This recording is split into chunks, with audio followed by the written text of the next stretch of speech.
The phone on James's desk glowed with a name he hadn't seen in years, Mark Delaney. James, it's Mark. Are you sitting down? Why would I need to sit down? Compliance flagged a wire this morning. $310,000. Destination is an LLC registered in Linda's maiden name. Linda's maiden name. I've been watching it since month 7 of your marriage, James. Bonuses, large transfers. She's been building an exit for years.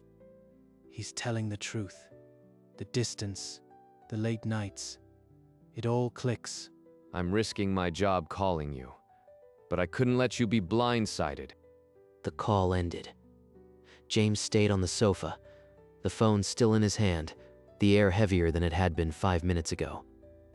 A secret fund. Over $600,000. A wife who had already planned her exit while he slept beside her. James sat in his study, replaying the past 4 years like a forensic accountant. Linda said the bonuses had dried up, that they were barely getting by. Mark saw steady deposits. Linda's parachute, her friend said. I thought it was a joke about skydiving.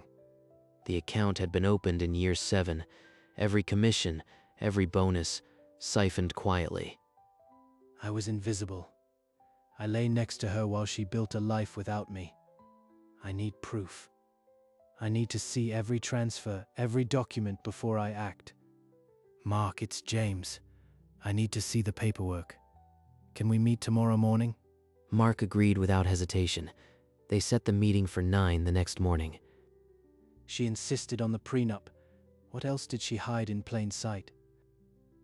He sat in the dark, phone in hand, waiting for the morning to bring proof. At 9 sharp, James walked through the glass doors of the bank, his face unreadable. Thanks for doing this, Mark. I know it's not easy. I printed everything. The wire, the LLC registration, the account growth over time. James opened the folder. A wire form with a red flagged stamp sat on top. Linda Graves, LLC. She used her maiden name like a weapon. Since year 7, she's been depositing 5 figures almost every quarter. No withdrawals until this wire. 600,000. She planned this while I slept next to her.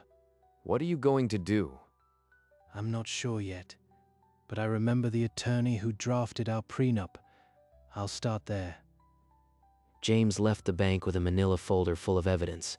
In his car, he called Gerald Hart's office and made an appointment for the next day.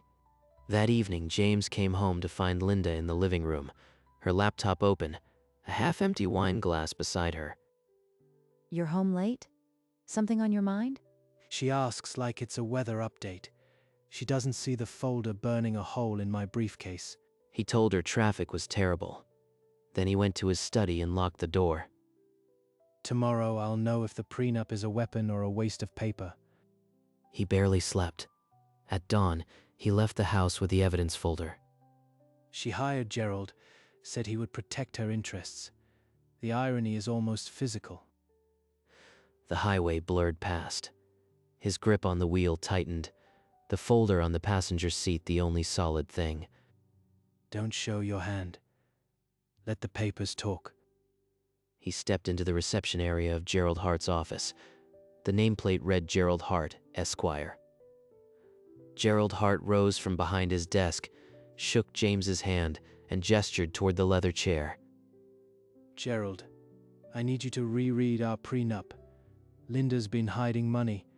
A wire for $310,000 was flagged. Show me everything, every document you have. Gerald pulled the original prenup from a locked cabinet and placed it beside the bank statements.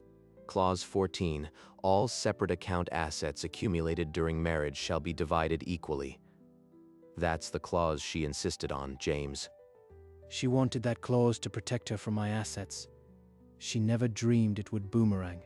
It's ironclad, and if she misrepresented income on joint tax returns, the IRS could see it as fraud. The parachute she wove is now a noose. Don't confront her. Document everything. When she files, we counter with this clause and the tax omission. James left the office with a copy of the prenup in his folder and a single instruction: stay silent. That evening, James found Linda in her home office, phone pressed to her ear, a half-packed suitcase open on the bed. She's arranging a presentation for tomorrow. There is no conference. I know her calendar. I'm flying to Chicago in the morning. A last-minute client meeting. I'll be back Thursday. James watched her zip the suitcase with practiced efficiency. He said nothing. After she left, he locked himself in his study and pulled up their joint tax returns on his laptop. The line for other income was blank. $600,000 that should have been declared. He printed the forms, emailed copies to Gerald, and waited. An hour later, his phone rang. James, her failure to report that income on your joint return is textbook tax fraud. Keep this under your hat for now.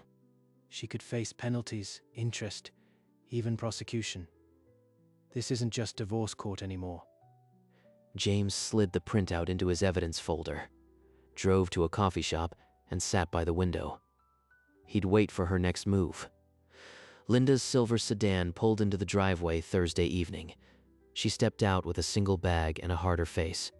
She's already somewhere else. This house is just a waiting room for her plan. 2 days later, he passed the master bedroom and saw her folding a jewelry case and a small painting into a suitcase. The brooch from our anniversary. The earrings from Florence. She's scrubbing herself from this house. He said nothing. That night in his study, he opened a new bank account and transferred $20,000 of his own savings into it. A tactical retreat. When she files, I'll have a cushion she can't touch. By the weekend, the living room wall was bare where the landscape had hung. Linda said nothing, neither did he. This is what 11 years have become. A quiet inventory of what's no longer ours. She left again Monday morning for another client meeting. James stood at the window and counted the days. He sat in the dark living room, the evidence folder locked in his study, the house a silent chessboard waiting for a move. On Thursday, James returned to Gerald Hart's office with a folder twice as thick as before. I need a clear roadmap, Gerald. When she files, what exactly do we do? We answer with Clause 14 and demand full discovery of her separate account. At the same time, we file a suspicious activity report with the IRS for the unreported income. This isn't revenge. It's building a wall around what's left of my life. Gerald slid a single page across the desk, an engagement letter authorizing the counter-strategy. Sign this. From now on, you're not waiting for her move. You're ready to meet it with force.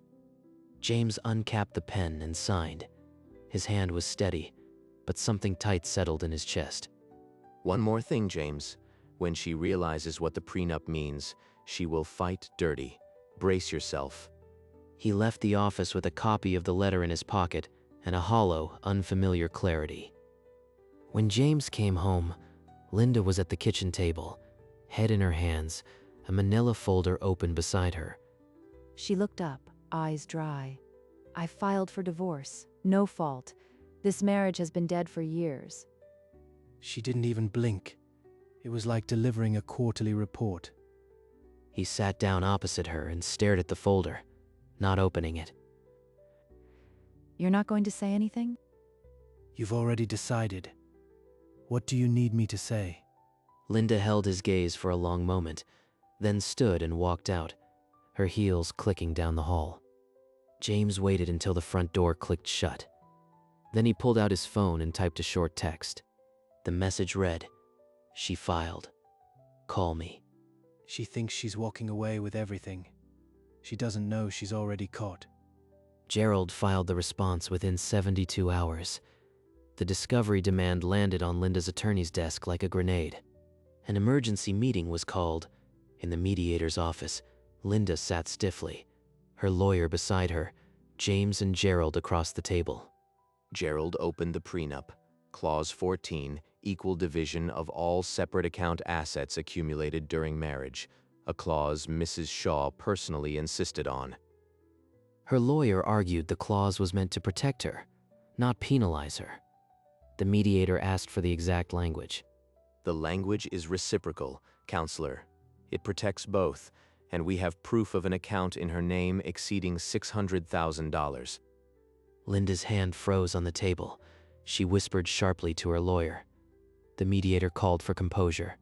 For the first time in 11 years, James saw real fear flicker behind her controlled mask. The mediator ordered disclosure of all accounts. Linda's attorney requested a short recess. In the courtroom hallway, Linda avoided James's eyes. She looked less like a woman with a plan and more like someone who just stepped off a cliff. Gerald leaned toward James. She'll fight, but the clause is watertight. You hold the high ground now. Discovery commenced with a flood of paper. The bank produced every statement, every transfer, every comma of Linda's secret fund. Linda's lawyer stood before the judge, arguing that Clause 14 was never meant to apply to assets acquired solely by one spouse. Gerald rose calmly. The court will recall that Mrs. Shaw's own negotiation notes state, and I quote, "Clause covers all separate accounts, no exceptions." Linda's attorney objected, but the judge examined the original notes, her own handwriting a trap she'd long forgotten. She demanded this clause to protect herself from me. Now it's an anchor around her neck. The judge set down the document.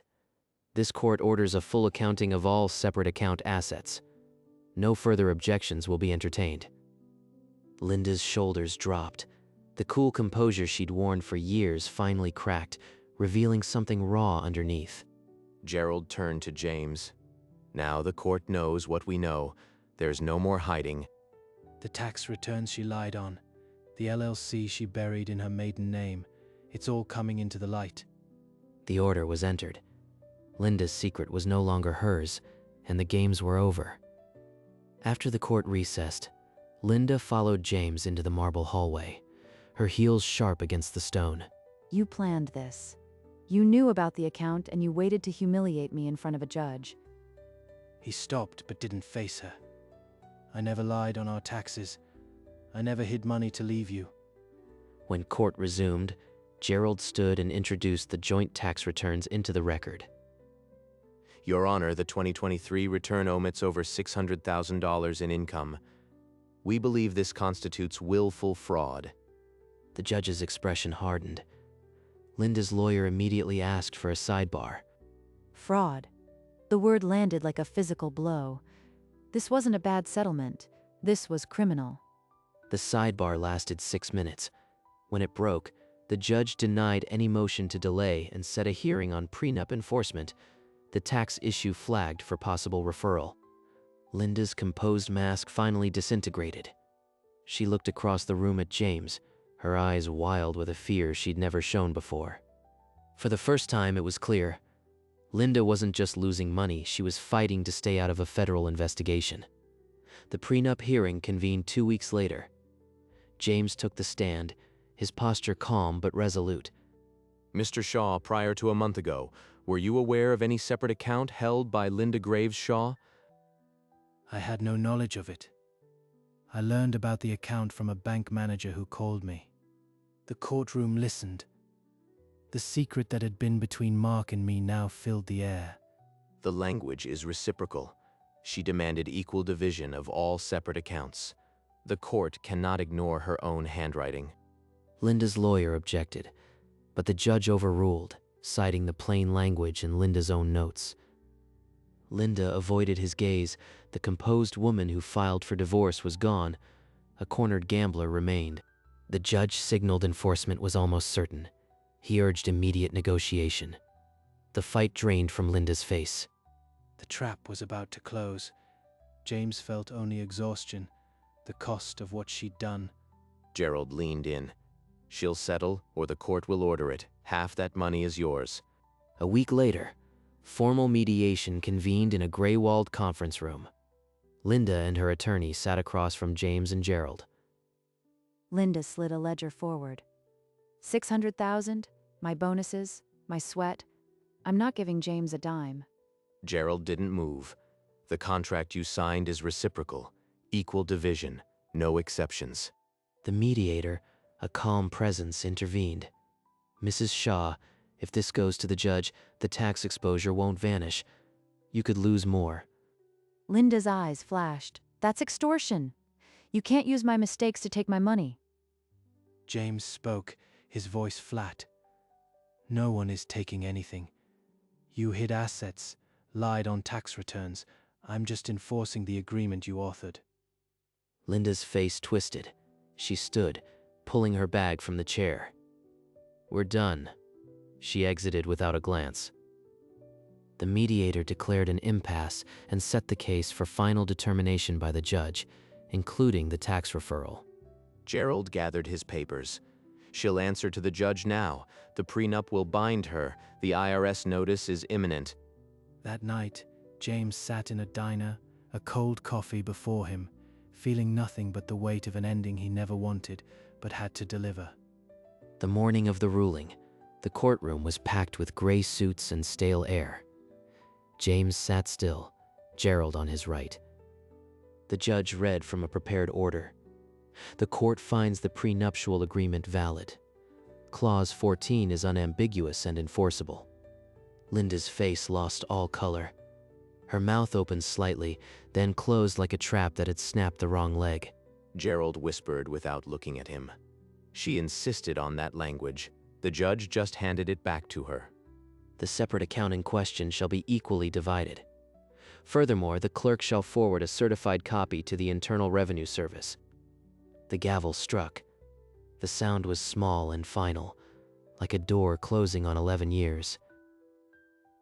$300,000. Not a victory, just arithmetic. No one wins a game that never should have been played. Linda didn't move. Her attorney touched her elbow and she flinched as if burned. The parachute was gone. James rose, gathered nothing because there was nothing to gather, and walked out of the courtroom without looking at her. In the marble hallway, he leaned against a pillar. The next step was money. The step after that was something he hadn't yet named. 3 days after the ruling, a bank alert lit James's phone. $300,000 had been deposited. An hour later, a certified letter arrived. The IRS eagle stared up from the envelope. Linda tore it open. She knew what it was before the first line. Audit pending. Criminal referral possible. She didn't scream. She didn't cry. She walked to the bedroom and began hauling clothes from the closet. The jewelry she'd hidden, the painting she'd pried from the wall, everything went into boxes and into the trunk. James stood at the living room window, arms crossed. She flitted past the car, face hidden. The trunk slammed. The engine turned. She reversed without looking back, the silver sedan disappearing around the corner. James pressed the lake house keys into his palm. His grandfather Frank had left them in the will, unused for years. Time to go somewhere that doesn't smell like her perfume and lies. The house settled into a hollow silence. The money was in his account, but the victory felt like an empty room. James packed a single box from his study, the picture of his grandfather Frank, a few clothes, nothing more. He placed the house keys on the kitchen counter. They clattered in the hollow silence. The garage door lifted. He reversed the car and didn't glance at the rear view. The highway took him past October trees, fields, and the last gas station before the county line. By late afternoon, the lake house appeared through the pines, a wood-frame quiet he'd almost forgotten. The key turned with a groan. Dust swirled in the crack of light. Inside, the air smelled of cedar and old wool. He set the box on the bare wooden floor. He unwrapped the photo and set it on the stone mantel. Frank's kind eyes watched over the silence. He found the coffee above the stove, perked a pot, and let the smell fill the kitchen. The water outside was flat glass. For the first time in years, he breathed all the way out. He dialed Anthony Lewis, a therapist whose name Gerald had given him months ago. Anthony's calm voice answered. James, I'm glad you called. Tuesday at 10 works. The office smelled of paper and sun. James sank into the armchair, facing a man who seemed to hold all the time in the world. I thought I had a marriage. Turns out I was just a placeholder while she built an exit. In all those years, did you ever feel valued? Did she ever really see you? The question landed like a stone in still water. His mouth opened, then closed. The clock on the windowsill ticked 5 times before he answered. Anthony waited. No, I don't think I ever was. That's a hard truth to sit with, but it's where we start. James nodded, his throat tight. The marriage hadn't ended in this room. It had dissolved years ago, and he was only now brave enough to feel it. The marriage was over years before either of you noticed, James. The money was just the last chapter. He knew it was true. The distance had been there since year 7, maybe earlier. He drove back to the lake house that afternoon, the therapist's words settling into the cracks of his memory. On the porch, with the lake silver and still, he pulled out his phone and scrolled to the saved voicemails. Mark's voice came through. "James, it's Mark. Are you sitting down?" Compliance flagged a wire, the warning that had changed everything. That call was the first honest thing anyone had said to him in years. He saved the message permanently, moving it to a folder he would never delete. Then he opened his contacts, found Linda Shaw, and pressed delete contact without a pause. The name vanished. He set the phone aside and looked out at the water. She's gone. The money is just money. The voicemail, that stays. Morning after morning, James woke to the squeak of the dock and the smell of pine. 300,000. A bizarre number. It sits in an account, doing nothing, like him. His phone buzzed inside. Gerald had forwarded a final IRS notice for Linda, but James didn't open it. It doesn't matter. Whatever they take from her, it's not mine to celebrate. He left the phone on the kitchen counter and walked down to the dock. The water held the dawn like glass. A single bird cut across the far shore. He sat on the edge, feet dangling, and didn't think about the money or Linda or the years. He felt nothing but quiet. The kind of quiet that doesn't need a reason. The IRS will take its share. The rest will sit. Maybe I'll buy a new coffee maker. The sun climbed. The mug cooled. The morning asked nothing of him, and for now, that was enough. He opened Gerald's email about the IRS final notice, then deleted it unread. In the saved folder, Mark's voicemail sat like a black box from a flight he'd survived. He didn't replay it. He didn't need to. The words were already stitched into the quiet. He walked down to the dock, the boards still damp with dew. The lake held the dawn, peach and silver, a world without edges. He didn't think about the $300,000. He didn't think about Linda. For a moment, the last year felt like a photograph of someone else's life. He sat at the end of the dock, feet dangling, and let the silence settle around him. Maybe this was what recovery felt like. Not a victory, not a lesson, just a morning without noise. Behind him, the lake house glowed soft and amber. For the first time in years, he wasn't waiting for something to break. James didn't celebrate. He moved into the lake house, alone, and started seeing a therapist. The marriage was over years before either of them noticed. He kept the bank manager's voicemail. Not for revenge, but because it was the first honest thing anyone had told him. The voicemail icon stayed in his saved folder, a small black and red dot on a screen he rarely looked at. He didn't replay it anymore. He didn't need to. The water didn't care about $600,000. The Pines didn't know about tax audits. He stopped being the man his wife had left. He became the man who walked onto the dock before dawn. He never confronted Linda again. He didn't attend the final tax hearing. He just kept the voicemail, the one that said, "Are you sitting down?" and let the rest fade. The camera holds on the water, still, enduring, unbroken.